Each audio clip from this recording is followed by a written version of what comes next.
Well, the former Conservative Minister and Shadow Home Secretary David Davis joins us now, and you're welcoming this report. Yes, I mean, the vast majority of it I agree with, but fundamentally, this call for judicial approval, judicial prior approval, not oversight afterwards, that comes as well, but judicial prior approval, I've always said would solve 80% of the surveillance problems of our state. We are, I think, other than Zimbabwe, we're the only country that really relies on political approval of surveillance of citizens of our country. So this is a very, very important proposal.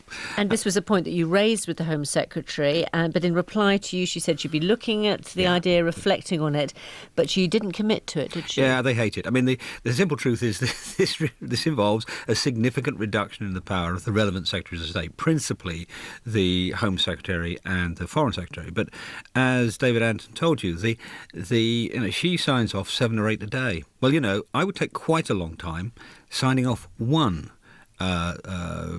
warrant to intercept somebody's phone. I really want to know it's necessary. I want to know why. I'd want to check the data.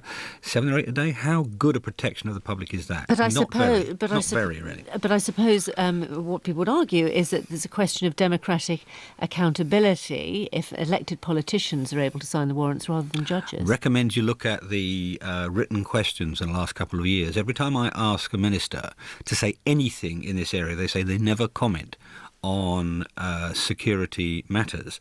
So the result of that is there is no accountability. They're the minister, but nobody knows what they're doing. And when Parliament asks, they refuse to answer. And the convention has come up over 20 years or more that they never answer anything. So it's not accountable at all. It is just relying on somebody who, and I'm not being rude about the relevant Secretary of State, Theresa May, William Hague or others, but when they come to this job, they're amateurs.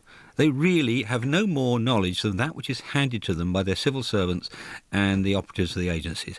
And as such, I would much rather, just put everything else aside, I'd much rather trust a judge who's had a long history of dealing with security matters, who knows what to ask, who knows who to trust and who not, and so on. So if the government doesn't agree to this particular proposal, what do you think lies ahead in the Commons and indeed the Lords? Well, bear in mind what happened last time with the Snoopers Charter, the Comms Data Bill. It was effectively, I know the Liberals claimed to have knocked it down. Actually, it was effectively knocked down by the Pre-Legislative Scrutiny Committee, the Joint Committee of Lords and Commons, and they just said this isn't good enough, the case is not made, which Anderson repeats today, actually, and it's not, and it has to be changed.